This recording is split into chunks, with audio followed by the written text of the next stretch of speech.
조합제TV 시청자 여러분 안녕하십니까. 2019년 6월 30일 새벽입니다. 저는 뮌헨에서 지금 방송을 하고 있습니다. 독일의 뮌헨에서. 독일 뮌헨은 나치 독일과 매우 관계가 있습니다. 히틀러가 뮌헨에서 나치당을 만들었습니다. 그리고 뮌헨에서 쿠데타 시도를 했다가 실패해가지고 감옥에 가서 유명한 나의 투쟁이라는 책을 썼습니다. 이 책이 또 히틀러를 더 유명하게 만들어서 집권하는 길로 내몰았습니다. 그리고 1938년에 체코의 운명을 결정하는 뮌헨 회담이 있었던 곳입니다. 그리고 2차 세계대전 때 뮌헨은 집중적으로 폭격을 받았습니다. 뮌헨이야말로 나치 독일의 정신이 있는 곳이다 해가지고 무자비하게 폭격을 했습니다. 그러나 지금 또 독일 사람 특유의 끈질긴 추진력으로 재건을 해가지고 지금 뮌헨은 비엔나와 함께 세계에서 가장 살기 좋은 도시 랭킹 1, 2위를 지금 다투고 있는 그런 뮌헨에서 조국을 바라보면서 지금 방송을 드립니다. 트럼프 대통령에게 비판적인 이야기를 하면은 저희 방송을 듣는 분들도 반발하는 분들이 많았습니다. 요새는 상당히 줄었습니다. 왜 트럼프가 잘하는데, 트럼프가 대전략을 갖고 있는데 김정은과 좀 잘 지낸다고 해가지고 그렇게 비판할 필요가 있느냐, 기다려보자, 뭐 이런 취지의 이야기였는데, 트럼프는 너무 불안합니다. 지금까지 트럼프가 실수를 한 것은 김정은을 상대로 비핵화 협상에 나선 점이 치명적 실수가 되었습니다. 계속 대북 제재를 강화를 했었어야 되는데 문재인 대통령의 말에 속아가지고 김정은이가 진짜 비핵화를 할 뜻이 있다고 착각을 해가지고 회담을 받은 것이 수렁에 빠뜨리고 말았습니다. 그런데 수렁에 빠진 트럼프가 오히려 그 상황을 이제는 즐기고 있습니다. 김정은과 계속 만나기만 하면은 세계 언론이 집중적으로 보도를 하니까 김정은이가 이거 쓸모가 있겠구나. 내년 대선에서 이기는데 김정은을 한번 갖고 놀아보겠다는 그런 심정인 것 같아요. 그러지 않고서요, 어떻게 리틀 로켓맨이라고 욕을 하던 김정은을 상대로 요새 편지를 주고받을 때마다 뷰티풀 레터, 아름다운 편지가 왔다느니 하는 이런 말장난을 할 수가 있겠습니까? 더구나 오늘 DMZ로 가서 만약 트럼프가 김정은을 만나고 김정은의 손을 잡고 군사분계선의 북쪽으로 가서 미국 대통령이 처음으로 북한 지역에 들어갔다 해가지고 언론에 보도가 되고 한다면은 트럼프는 아마 벌을 받게 될 겁니다. 벌을 받게 될 겁니다. 근데 우리가 이제 냉정하게 트럼프를 봐야 됩니다. 트럼프가 잘하면 잘한다고 하고 못하면 못한다고 해야지. 팬클럽처럼 트럼프 잘못하는 일까지도 계속 봐주려고 하다가는 이게 노예 근성을 가진 국민이 되는 거죠. 트럼프는 트루만과는 정반대되는 사람입니다. 만약 트루만 자리에 트럼프가 있었으면 1950년에 대한민국은 일찌감치 공산화가 되고 말았습니다. 그때는 한미동맹도 없었어요. 남침당했을 때 트루만 대통령은 에치슨 국무장관으로서부터 보고를 받자마자 화부터 됐습니다. 반드시 불의정부를 고쳐주겠다는 취지의 이야기를 했습니다. 그리하여 만난 적도 없는, 알지도 못하는 국민을 지키기 위해서 연인은 180만 명을 보내서 그중에 5만 4천 명이 죽고 10만 명이 다치는 이런 결단을 내렸던 트루만 대통령은 왜 그렇게 했느냐. 대한민국을 잃으면은 자유진영이 다 흔들린다. 여기서 선을 꺼야 한다. 해가지고 파병을 결심을 했고, 이 기간 중에 트루만 대통령은 한국을 2번 살렸습니다. 메가드의 인천 상륙작전 이후에 유엔군이 북진을 했을 때 중공은 여러 가지 통로를 통해서 경고를 했습니다. 만약 평양 원산선을 넘어서 계속 올라오면은 우리가 개입할 수밖에 없다. 그러나 메가드는 무시하고 북진을 했습니다. 기다렸다는 듯이 중공군이 역습을 하면서 일사후퇴가 시작되었어요. 이렇게 되니까 메가드는 이번에는 거꾸로 오히려 항구를 포기하고 이제는 일본만 지키자 이렇게 했습니다. 그때 브레이크를 건 사람이 트루먼 대통령입니다. 중공군과 싸워서 철수하는 것은 어쩔 수 없지만은 미리 철수해서는 안 된다. 또 애틀리 영국 수상이 와서 항구를 포기하자고 했을 때 트루먼 대통령은 미국은 친구가 위험에 처했을 때 버리는 나라가 아닙니다. 우리가 항구를 버리면은 우리와 같이 싸웠던 사람 다 죽습니다. 해가지고 항구를 지키는 결단을 내립니다. 또 고마운 것은 이 방공포로 문제가 생겼을 때 트루먼 대통령은 일찌감치 선을 그어버립니다. 포로는 자유의사로 자기의 거주지를 선택을 해야 된다. 우리가 북한으로 보내면 뻔히 살육당할 줄 알면서도 방공포를 북한으로 보낼 수 없다 해가지고 딱 선을 그어버립니다. 이것 때문에 전쟁을 2년 동안 더 하게 되고 이 2년 기간 중에 미군이 수만 명이 더 죽습니다. 어떻게 보면 한국의 방공포를 위해서 미국의 자국민을 한 몇만 명 더 죽인 사람이 트루먼 대통령입니다. 그래도 왜 그렇게 했느냐? 세계 전체의 자유를 지키는 나라로서의 미국 대통령임을 강하게 의식한 거죠. 트루먼 대통령은 어떻습니까? 아메리카 퍼스트라고 합니다. 그런데 그 말을 가만히 들어보면 아메리카 퍼스트가 아니라 트루먼 퍼스트, 트럼프 퍼스트입니다.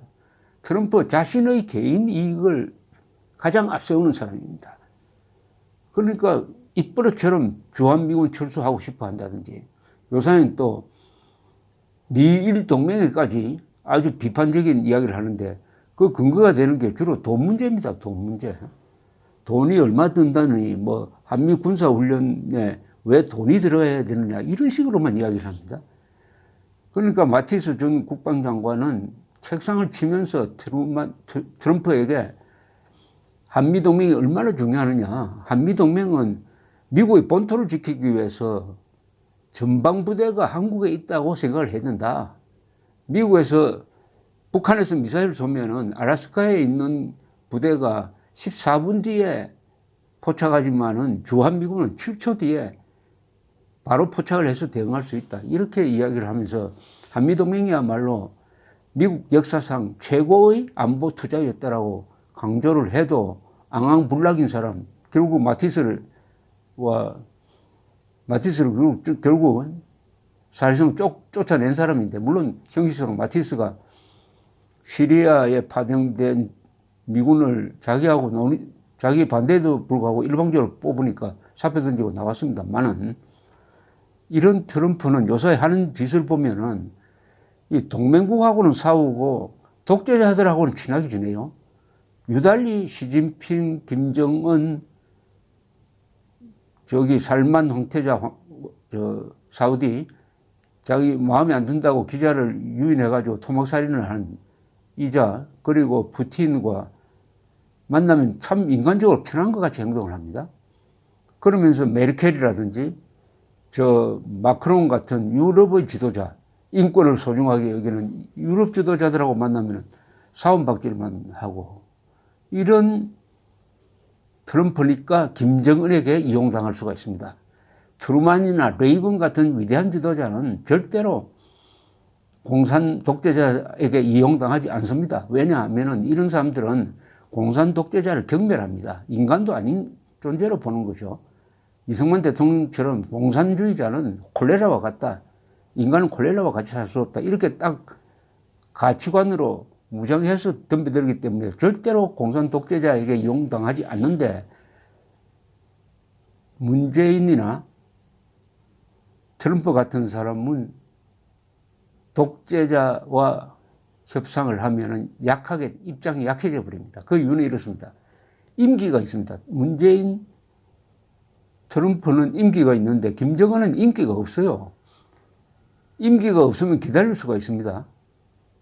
불리하면 회담을 깰 수도 있습니다. 임기가 있는 사람은 자 임기 중에 뭘 해내야 되고 뭘 해내지 못하면 선거에서 지니까 물러나게 됩니다. 물러났다가는 감옥에 가는 수가 있어요. 한국 경우에는. 자, 그러니까 후임자를 잘못 자기가 원하지 않는 후임자가 대선이 되는 경우에 그렇다 이겁니다. 이러니까 임기 없는 독재자와 임기 있는 민주적 지도자가 만났을 때 민주적 지도자가 분리하지 않으려면 이론 무장이 돼 있어야 되고 신념 무장이 돼 있어야 됩니다. 그러나 트럼프나 문재인처럼 정략적 계산을 가지고 김정은이나 모택동이나 스탈린 같은 사람을 만나면 판판으로 깨집니다. 한쪽은 기다릴 수 있고 한쪽은 오너십이 있는 사람이고 한쪽은 그냥 월급제의 사장 정도밖에 되지 않으니까 협상에서 매우 불리합니다. 더구나 트럼프는 모든 것을 내년 대선에 걸고 있습니다. 그리고 이미 김정은에게 트럼프는 약점을 보였습니다. 그 약점은 뭐냐? 우리가 핵 개발한다고 해서 미국이 우리를 칠 수 있을 것 같으냐? 이걸 가지고 면밀히 관찰해 보니까 김정은은 지금 결론적으로 트럼프는 우리를 군사적으로 공격할 생각은 없다. 공격할 의지가 없다. 공격할 수도 없다. 이렇게 판단을 했을 겁니다. 그동안 트럼프가 큰 소리 치고 했지만은 결국은 발목이 잡혔어요. 첫째는 문재인 대통령이 발목을 잡았습니다. 한반도에서는 전쟁을 허용하지 않겠다고 해서 북한에 대한 군사적 타격을 자기는 반대한다는 것을 천명을 했고 현실적으로 서울이 북한의 공격을 받아가지고 수십만 명이 죽었을 때 과연 미국이 감당할 수 있느냐 하는 것까지 생각했을 겁니다.